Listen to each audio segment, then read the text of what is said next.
Hola, hola. It's your girl Erica from America. Welcome to the Confidence Chronicles podcast. This podcast is all about helping you stand in who you are. Stop giving a fuck what people think about you. Start standing as your fully expressed self.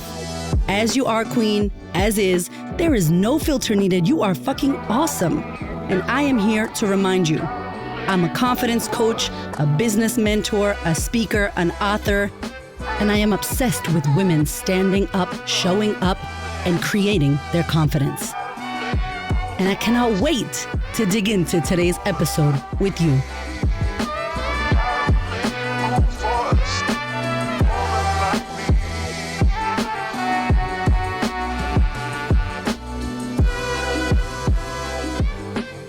Welcome to the show, Mr. Cramer. I just was like, are you ready? He was like, no. And I push record because that's what we do. Welcome. That's what you do. Welcome to the show, Hamish. Thank you. So lovely to be here. So we have no business doing this right now because we're fried in the brain. It's been a busy ass time at the Queen of Confidence and Cramer household, isn't it? It's fucking crazy. Yeah. Do you feel like it's the craziest time we've ever had? Like, I think so. I'm always fearful to say that because every time I do, I feel like you then want to out crazy it. Myself? Yeah. Like, oh, is that a challenge? And it's like, it's not a challenge. It's simply an observation. But I think you take it as a challenge and then you find a way to make it even more crazy. Pimping So me out, I'm Hamish, not going to say too much on that topic. Anyway, look at us in black like we're from Melbourne today. If you're watching this, welcome to everyone listening at home. We appreciate you being here. I'm so happy to have my husband next to me. I love this man to death. I love you too, man. You're the best. It has been a wild year. I think we're coming into September as you're listening to this episode.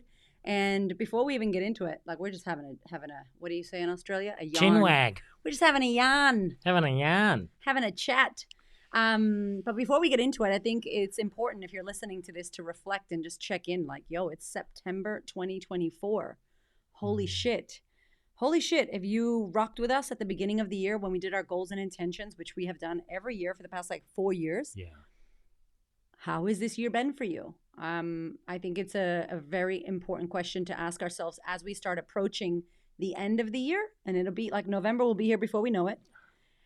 My pre-order for the book will be here before you know it. And I hope to count on your support, friend. Anyway, lots happening. Lots are going to happen before the end of the year. But we have been chatting about some of our clients and the work we've been doing. We've ran a program, Sisterhood, for 6 years now, almost 7 years that program has been alive. It's the way I kicked off everything. And wow, we have done over 200 plus of our own events. Yeah. We have done thousands of hours on the floor. We have never done the same event in that program. Ever. Like it'd be the same air quotes module, but we've never ran the same event. And I think it's really taught us to think on our feet. It's taught us to facilitate groups. It's taught us how to speak and communicate an idea because we sucked at it in the beginning. It's taught us all kinds of things. But one of the things I wanted to ask you today, which you don't even know that I'm going to ask you, is what is it about us when we have been air quotes doing the work, or maybe we've been trying to change or shift or evolve. And you've been on the evolution journey or self-evolution journey well before I was, but you're not done. Neither am I. Sure. And although you can see that when we used to meet back in the day about the things we wanted to do, those things are done. The things we struggled with, we've moved on to other things we struggle with.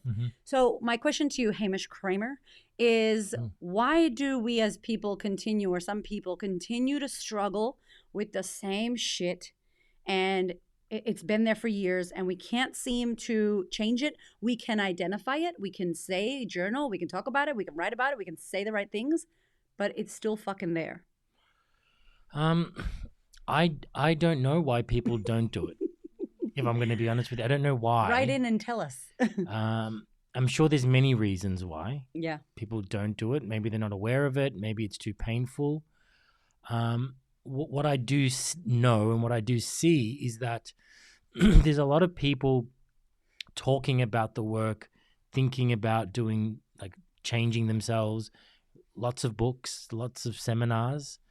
There doesn't seem to be a lot of change or results that happen at the other end.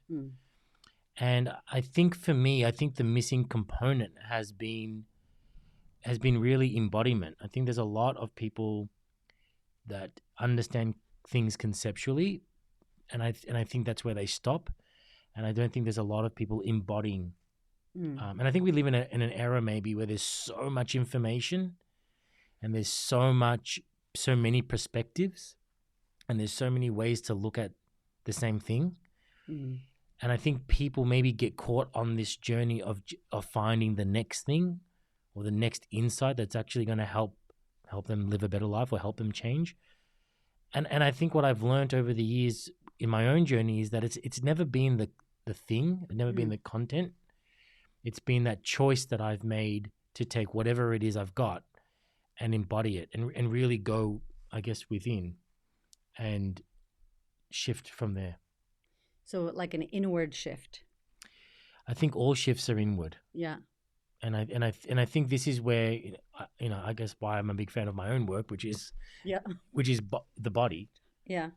And I think and emotions, and I think emotions get a bit of a bad rap. We've definitely moved or come a long way where expressing our emotions are more acceptable. And I say that from a man's point of view. I think men, the conversation is about talk about your feelings, express your feelings, etc. And I think we're becoming a bit more acceptable with I feel anxious or I feel depressed. I think what doesn't get talked a lot is the benefits of emotion or the superpowers that emotions can have. In some circles, it can feel like this terrible byproduct, and that we all need to be rational and clear thinking, and that emotions are just things that get in the way of an otherwise rational mind. And that may be true in some circumstances, but I think we're missing a big piece of the power of emotions and what emotions can do for us in terms of transforming us and changing us. And instead of being a byproduct or a nuisance, it can actually be the catalyst of massive transformation when we engage in our emotions and allow them to do, I think, what they're designed to do, and really feel the way that we feel and make that shift. Okay, so if we're not feeling, what is required in your eyes for someone to even feel or understand there's something wrong, there's an emotion coming up, I'm having a pattern, I'm still here, nothing's changing. Maybe they're not tuned into their emotion. Like, how does someone go about, like, what's a way maybe that you use or a technique to understand what is my emotion and is it trying to tell me something? Yeah, well, I think, we have to start a dialogue, and the only way you can start a dialogue is by slowing down. And I don't think many of us slow down. And I'm going to put my hand up and say, like, we still have this problem. I don't know if it's a problem. Yeah. Where we want to be ambitious. We want to go for our goals. So that means we want to do a lot of things. And then there's a part of us that needs to slow down and needs to stop. And so I think life is really about finding balance. And I think for a lot of us, that balance is totally out of whack. And we're so used to balance. I think we need a balance between going and being still. Okay. Yeah. If you know what I mean. And I think the balance is out of whack. Is that we just go, do. And there's not a lot of stopping and being still. And I think that I have found in my own life and practice that the slow down, the stopping, the waiting, the patience has been where the most growth has happened. And that seems counterintuitive, right? Like, it's why would you wait and stop? It almost feels like I'm not doing anything, or I'm not active. Yeah. But it's in the inactivity, it's in the stopping, it's in the surrender, it's in the patience that I have found the greatest shifts forward. And I think that component is what's missing. We don't know how to stop. We don't know how to slow down, because I think that's where great insight, or we can really reflect on our lives and see, hey, what is really going on, and why does this keep showing up for me? I think something you said at one of our events recently that we had was, if you don't kind of zoom out or get like a view from the drone of what you're doing, and just kind of go outside of the fishbowl and look at, what am I doing? Is this serving me? I think America, for us, we hate the word circuit breaker, by the way. Thank you to COVID news reporters for that fucking stupid word. But anyway, it's a good word for this. It was kind of a circuit breaker. Like America, going to America for 4 weeks. We didn't work for 4 weeks. We were with our kids for 4 weeks. we went through some difficult shit that if you listen to the podcast, you heard about it and you know. But we had one call with our beautiful Queen's table, which I loved and enjoyed. I was looking forward to it. But we weren't attached to our phones. We didn't have anything to do. We had nowhere to be. We were With our we kids worked for 24/7. yeah, we were with the kids 24/7. So feel sorry which for is us. which is okay. But They were very good. but like you don't have a break, so you're like on vacation with your kids is not really vacation. However, I think what we noticed was we're doing some shit back home that we don't need to be doing. We came back home and we have a beautiful home that that Hamish renovated this year, right? This year? No, last year. Oh my God, we have two beautiful kids. We work for ourselves. We get to, this is like doing this podcast is my fucking job. Like this is my job. Weekly, I get to do this and speak to you and be in your ears. Thank you for listening. I love you. Like we run events. We get to support people. You help people with shamanic healing and spiritual guidance and breath work. And we coach some of the most amazing people in business that are just changing the damn world. Shout out to our clients who are actually incredible humans. Like this is our work that we get to do. Yeah. But there were so many systems that weren't working for us. And we came back home and we were like, why the fuck are we doing that? Like, remember, it was like we couldn't see the day to day. So we're saying maybe you can't see the day to day what's not working for you. Because you're so close up against it. Because you're so in it, right? Yeah. And we are workhorses. We would just do the thing that we need to do. We don't even think about how uncomfortable it is. We just make shit happen. But that could be a gift and a curse. Yeah. Because you could be a creature of habit and then not go, wait a minute, why the fuck am I still doing this? I don't even want to be in this relationship. I don't actually want to live in this town. I don't actually want to go to uni. I don't want to do that anymore. I don't want to live here. Like if we're not careful, and me and you have spoken about this because we be talking a lot. And you were saying like, I don't want to end up like older people that just end up living in the same town and doing the same thing and retiring. And what's the point of it all? Yep. And so we came back and we got to like change things.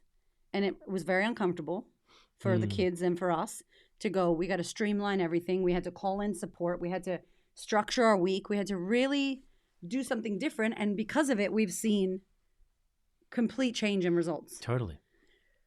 So as you're listening to us, where in your life are you too close? Where's your nose up against the glass? What is not working for you? Can you zoom out a little bit? Can you step back? Can you take a few days off and go, is what I'm doing serving me? Is this job making me happy? Is working this hard for money, for air quotes freedom, for my family? So many people correct me up. They're like, I'm making all this money for my family. I'm like, your kids don't even see you. You're exhausted. Like, what's the point of it all? And I think if we don't ask ourselves that, which kind of reminded me of what you said, like we don't really get to see. Totally. And I think what just came in for me as well is that sometimes like life changes, and I think you may have started that business or hired that person or gone for that client or whatever it is, and it was right at the time, but then things have changed, or the reasons why you've started something were noble in the beginning, but then things change because, or you were in a period where, for example, you had to hustle.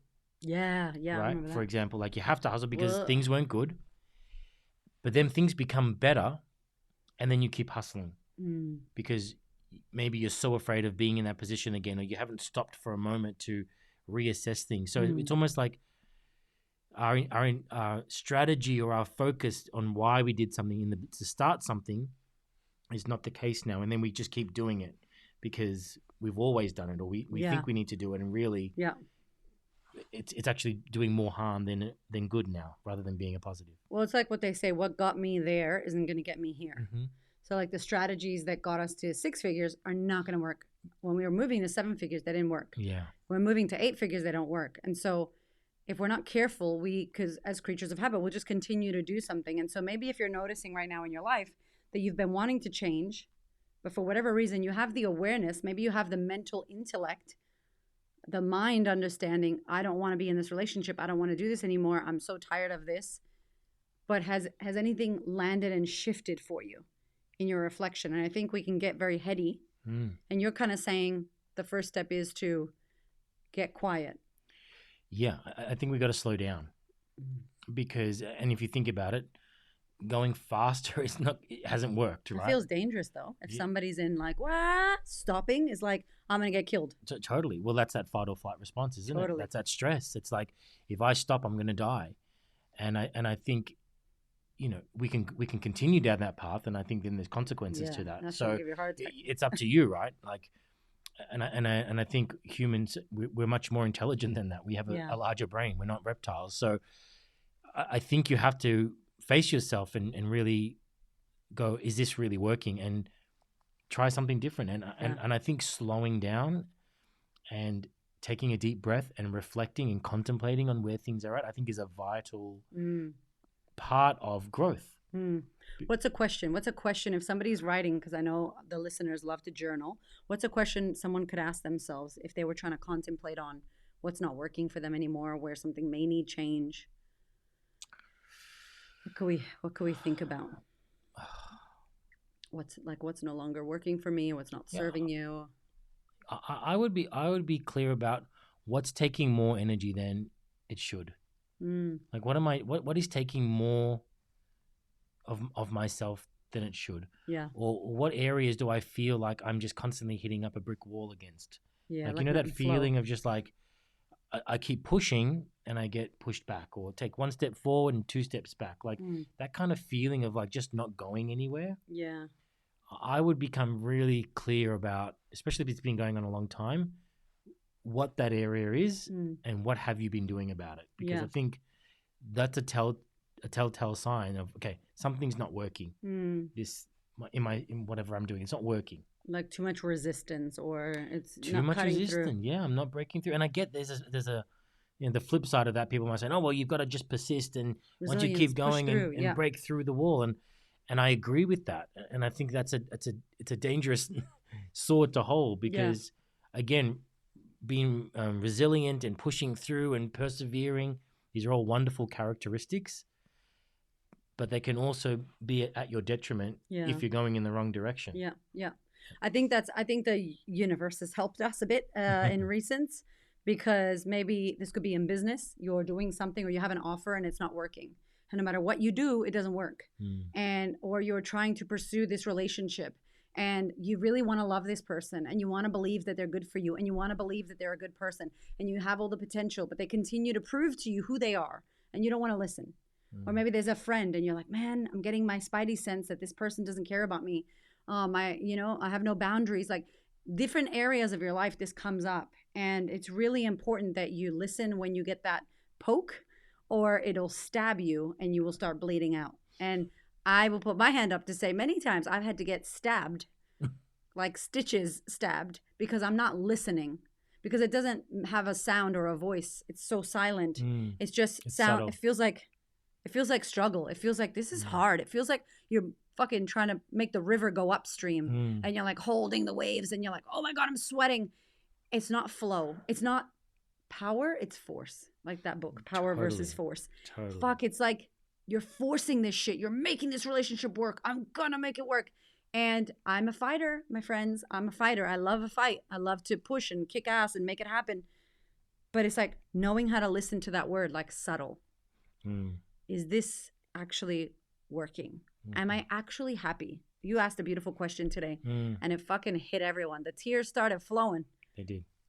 Are you actually happy? Yeah. It's such a question. Like, is this making me happy? Yeah, like, am I happy? Yeah.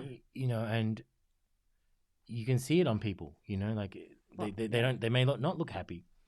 And I think it's a question we need to ask ourselves. Yeah, or the energy of it, or the sense of it, the feeling of it is they may not be, or maybe it's something they haven't admitted to themselves. But I think it's a powerful question. Like, am I? I think it's a place to take stock of, because I think we all want to be happy. Yeah. I think we all want to be peaceful, and I'm sure we can all endure, different levels of challenge and stress and uncomfortableness in order to achieve our goals. And to get to places that we want to get to. I'm not denying the struggle, but at some point you do have to really ask yourself, am I happy? And maybe some of the things that you're doing are not, or the people that you're around, or the business that you're in. It's not fun. It's not fun anymore. Yeah. And pushing harder isn't going to make that much difference. Yeah. You know what I mean? And I think it's a dance that you often have to do. And if you're too busy, you're not going to be able to listen. You're not going to be able to feel into it. You're just going to take action. And I know a lot of us they always say like human doing versus human being. It's like do, do, do, do, do, do, do. And then you're like, I've done everything and it doesn't feel like it's working. And it's like, have you stopped? Have you went in? Have you just sat with it? Have you not done something, but have you allowed your being to feel into, is this fucking good for me? And I think it's such an important question, because if you're listening to this or you clicked on this episode, maybe there's something in your life that's lingering and it's continuing to linger and you're like, fuck, can't get across it. Like, it seems like I can't solve this problem. And we would just say, have you zoomed out? Go to 50,000 feet. Now go to the right. Now go to behind it. Go to the left. Can you get under it? Can you get all kind of scopes around? Can you get far and then close? Can you see yourself? Can you see what you've been doing? Can you see who you've been being? Can you see who is around you? Can you take a look at your environment? We use the analogy of like a flower. And like, you've talked about this on the podcast quite a lot, but like this one was a little new, but like my head sees analogy. So it's like, I'm a flower and I'm really trying to grow. And I'm one of those flowers that can go really big, like a sunflower. A sunflower can be super tall, but there's a roof where I was planted. So someone who planted me put a roof on me. And now there's only so much. But if I could just get to the side of the roof and just get a little sun on my leaves, yeah, it might grow, but I'm going to grow up and out. I'm going to start growing out of that environment. Literally, my body will start looking, it will start turning itself sideways to try to find that light. You've seen those plants that do that? The plant in the toilet is doing that.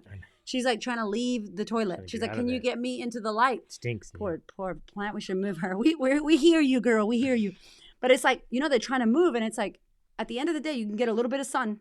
Maybe you by mistake get some sprinkles of water from the toilet. But like, you still got a roof on you. So it's like, do I uproot myself and go out? Or do I break the ceiling and then go up? It's like, we have to be willing to leave the environments that aren't serving us or do something about where we are, because nothing is going to magically shift or change. And so I talk about that analogy a lot because I think it's so important, because we're like, why isn't it working? Why isn't it working? I'm like, babe, there's a roof. It's just, you're not going to grow anymore. Yeah. You got to get the fuck out of there. It's exhausting, right? To constantly having to weave around that environment. Yeah. Or again, it feels like pushing upstream. Yeah. Yeah. When really the big thing that needs to be shifted is that environment, or a decision needs to be made. Yeah. For big change to happen, yeah. So Hamish has a special skill that he can just get quiet and likes to meditate and be on his own, and he's very good at it.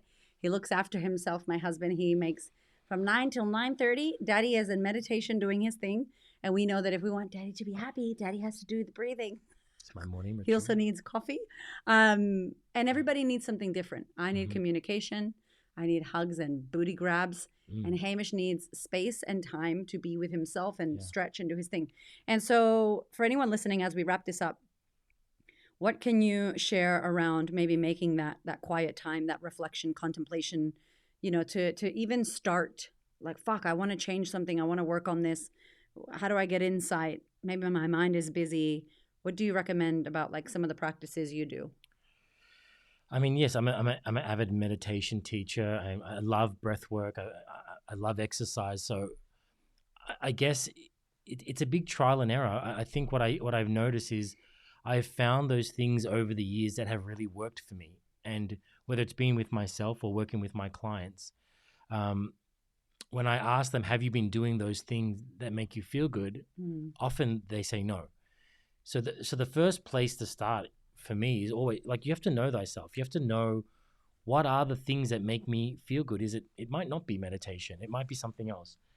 But find out what those things are, and whether you like it or not, you have to prioritize for that. You have to find a way, and that may mean having a conversation with your partner. It might mean time blocking. It might mean leaving work early or leaving the business at a reasonable time, because you know that if you keep neglecting this side of you, it leads to burnout, or it leads to being sickness. Unfulfilled and unhappy. Sickness. Total sickness. Look at us in fucking America. So I think that's where I start. If you have no idea what that is for you, just trial and error. I think be curious, experiment, try a bunch of different things. If a friend of yours goes to yoga, tag along, see if it's your thing. If someone else is doing some different style of meditation, go along. If a mate's going to the gym, try. I think we don't try enough or explore enough, and then go, yeah, that worked or that didn't work, or I enjoyed that or I didn't enjoy that. Yeah.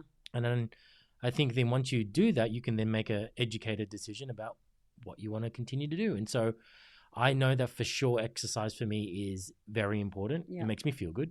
I love meditation once I practiced it enough, and I love breath work. And so for me, while I've explored a bunch of things, those three things are kind of clear. That's my daily. So then daily dose. that's my daily dose. And I found, and then I was like, okay, if I want to get all those kind of three things every day, then I need to prioritize that and make a time for it. But what was more important was letting everybody else know that that was important to me was a big key. Because if I'm doing it and then the kids jump in and they're like, oh, the kids are here now. Oh, well, I'm going to stop my meditation. I'll just get on with my day. I'm not benefiting myself nor my kids. Yeah. And so I think a big step for me was letting you know, hey, I want half an hour in the morning. That's what I need.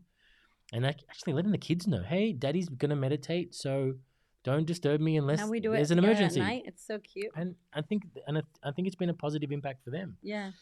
And so I've been making time for that ritual, and it makes me a better person.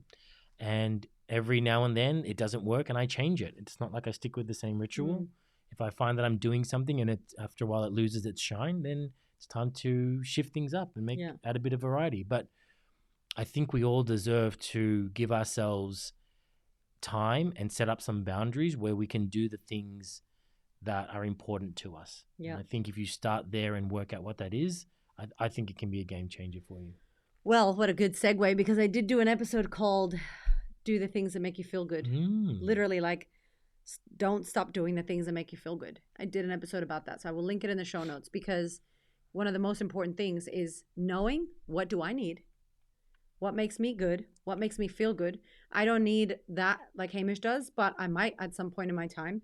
I definitely need communication. I need to verbally fucking process with my husband. If my husband doesn't want to talk, we have a problem. Like, I'm like, oh no, you need to listen. We need to have a talk.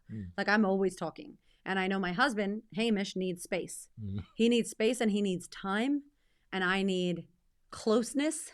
And communication. Sticky, you know? Sticky much? Sticky, very sticky. I love it. You know, I'm like, can you cuddle me? And he's like, I'm so hot.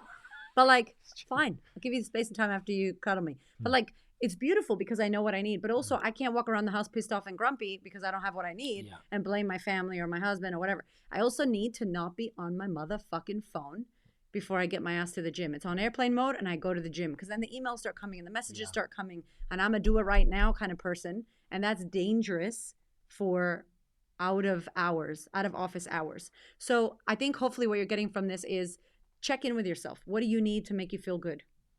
Where in your where area of your life right now is not working for you?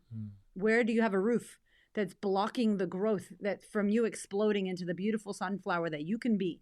And maybe you're the roof. Maybe it's yourself. You're blocking yourself. By doing something or by not looking after yourself. And finally, hopefully we can take a leaf out of Hamish's book of slowing down, of tapping in, whether that's for you yoga, that's for me yoga. Maybe it's meditation, maybe it's breath work. I'm going to also link your breath work track.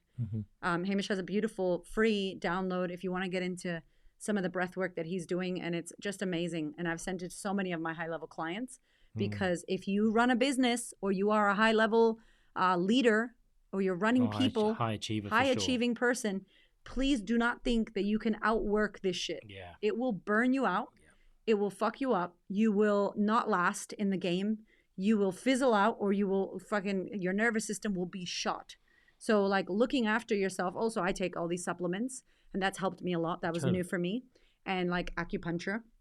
And we have an amazing myotherapist. And these are all little things that don't seem like much, but they make the difference. When you're going so hardcore, you have to have a stop. When you said you're like an athlete, right? Totally. I am like an athlete. You are an athlete. You're Olympian. I'm an Olympian. Okay. Yeah. I am. Actually, I also am like 2 weeks without any alcohol. Yay! Well, I don't want to drink alcohol anymore. That's a whole other podcast. We'll talk about it later, friends. But I'm very excited about that, and that feels really good. It's like, no, fuck that. Shit's not good for me, and I'm going to stick to it. So we are athletes in regards to when we want something, we do it. And you are as well. Like, there's something in you that's driving you to want to do something. Allow yourself to tap into what that is. Slow down enough to hear what's coming up for you. and then you can move from that place. Thank you so much for being here, Mr. Cramer. Thank you for having me. Thanks for doing the work you do. Thank you. In case anybody wants to learn more about breath work, do you how can they download that thing and then and then I think there'll be some new things coming your way through the Queen of Confidence. Stay tuned. Especially those people that really want to take things to the next level. Yeah, that's all we're going to say. Just kidding. Coming soon, America.com. Have the best week. I'll see you soon. We love you.